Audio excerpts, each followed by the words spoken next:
Shalom. Following Yeshua. Welcome again to the rock. It seems that there is a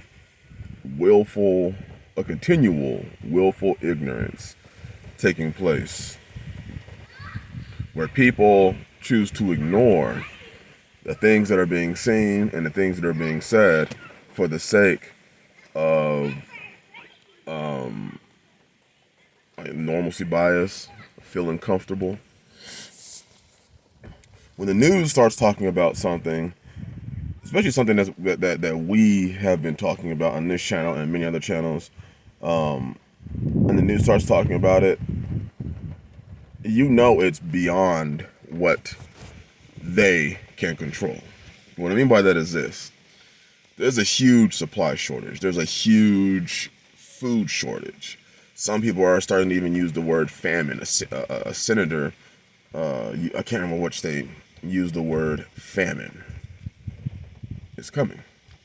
And this famine is being exacerbated by many different variables. But if you look at it in its fullness, you would see certain things, certain trends, certain signs. Like, for instance, China is still locked down. Large sectors of China are still being locked down. Ports aren't shipping goods out. Well, people say, well, what does that have to do with us? Well, we saw what happened when the zombie plague hit and China was locked down. Now that's the same thing that's happening again. Is they're saying that they're trying to achieve zero. So they're taking extreme measures and they're locking down large area. Millions and millions and millions of people are being locked down. Can't go to work, yada yada yada. And people say, well, hey, the food's not even grown there. But you do understand that a lot of those sectors in China, they do produce a lot of the mechanical and electrical parts that are used in this country for the tractors, for the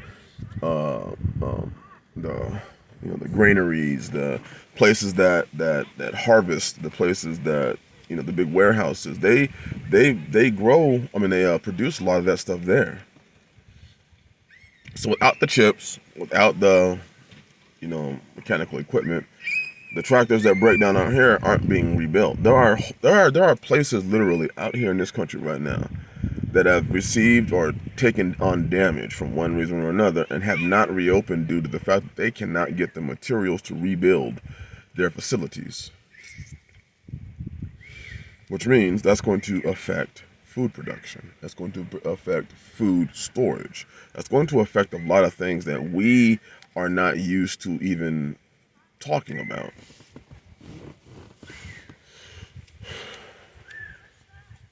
And the sad fact that a large majority of people, especially those in this faith, don't even have a clue of what's going on.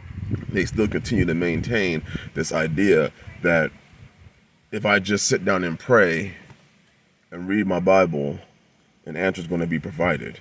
And it's so alarming that so many people who claim to believe in Yah, to understand and read the Bible with wisdom, it's amazing to see how many take this approach of, well, I don't have to really do anything. All I have to really do is sit here and Yah's going to make a flaming chariot from the Shemaim and it's going to come down and whisk me away.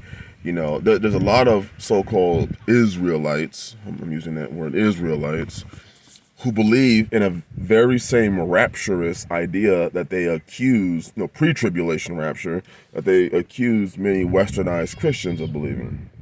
What I mean by that is traditional westernized Christians, traditional. I'm not talking about those that are reading the Bible and understand what the Bible's saying. They believe that there's some pre-tribulation rapture, that before problematic times come, they're going to be taken away and some whatever. Well, a lot of people in this faith today now have that same approach. They believe that before tribulation comes and Yah's going to just open up their eyes and lead them to a destination that's flowing with milk and honey, and they're not going to have to worry about anything. And he's just going to, they have the same pre-tribulation way of thinking. Yah's going to take them somewhere. I've heard people say, the ones that are preparing a place for us. I was like, huh? Like, yeah, the ones that are moving and making the moves right now, they're making the moves because when these times come, Yah's going to reveal to us and to them that we're supposed to be going to their place, and they're going to have provisions put up for us. And this is what is literally being spoken about. This is what people literally think. There are people who literally think this, that things are just going to open up and they're going to just be able to make it. And it's a very scary way of thinking when you consider a lot of these people have children, families, and they're going to be becoming desperate.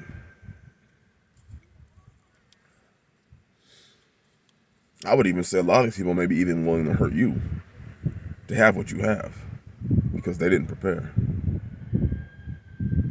They didn't take heed to the warnings. They didn't see the warnings. The prudent man foresees the evil and hides himself. The foolish one passes on his plan. She says it twice in the book of Proverbs. It doesn't say the foolish one, the prudent man foresees the evil and hides himself, and the foolish one just cleaves onto him when it's too late and they haven't done anything. The Bible doesn't say that. But that's the mindset that we're taking. We're ignoring all the signs. We're ignoring all the things that you were seeing. And then there are those that aren't ignoring it, and it's a blessing to be able to fellowship with these brothers. It's a blessing to be able to call them our brothers, that they are getting themselves ready. I continually warn people about these metropolitan areas. You look at how people act during Black Friday sales. Years ago, you could type in Black Friday fights on the internet, and you'll see some of the most astounding things that people are doing for a sale to save $50 on a television or $100 on a television, or the level of fights that were taking place when the new video game systems came out.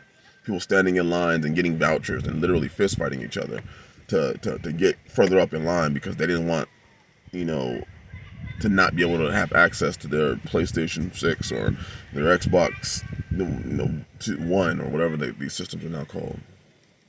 PlayStation 4, 5 and Xbox One. What are the people going to do when they actually it starts to finally click that things aren't ever going to get better? You remember I made videos a while ago, and they use that term, the new normal, and I said that this is the new normal. I said things are never going to go back. If you remember on this channel, I said that over and over again on many videos. We are never going to get back to the way things were. What is spawning out of all this mess is a very unique situation. First and foremost, if you are in the food growing and food preservation and production, it's put you in a position to make some cash. It's put you in a position because the one thing that everybody needs is food. So if you can grow it, if you have what people need, you're going to be able to make some money in this climate. But also, on the flip side, these metropolitan areas are going to continue, the crime is going to continue to escalate because when people get desperate, they do desperate things. And when you're in a situation, when you're in a place where you are relying on 100 or even 90% of all of your food, and when you're relying, these metropolitan, that's what they're relying on. They're relying on food to be imported into these metropolitan areas so that you could eat. So that they could eat.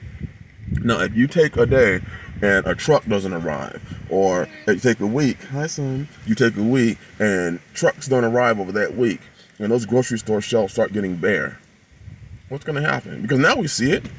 Now we see the grocery stores the shelves don't look like the way they used to. You're finding products put in different areas. I was walking through a Walmart and they had pasta in the baby formula aisle. They had pasta. They had baby formula, what little they had, and then they had below that pasta. Like the ratatouille shells and the lasagna, those sort of shells. So we're seeing these sort of things, and it's so normal to us now. It's almost like the new normal almost sounds like it's us being complacent. It's us not making the moves based on the things that we see. When you should have your eyes open to what we are seeing. And the spirit that is holy, the Holy Spirit, the Ruach HaKodesh, the Spirit of truth, should have revealed to you in truth what is happening. How to prepare yourself physically and how to prepare yourself spiritually for the times that are coming.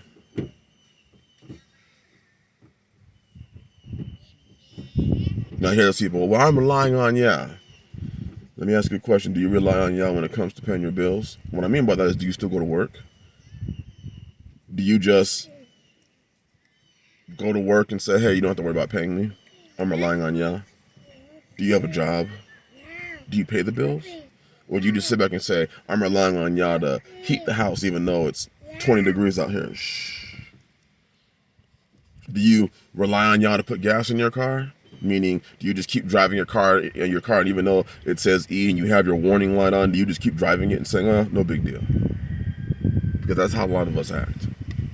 No, you go to the gas station and you take the money that you spent, that you made while working, to put gas in that car.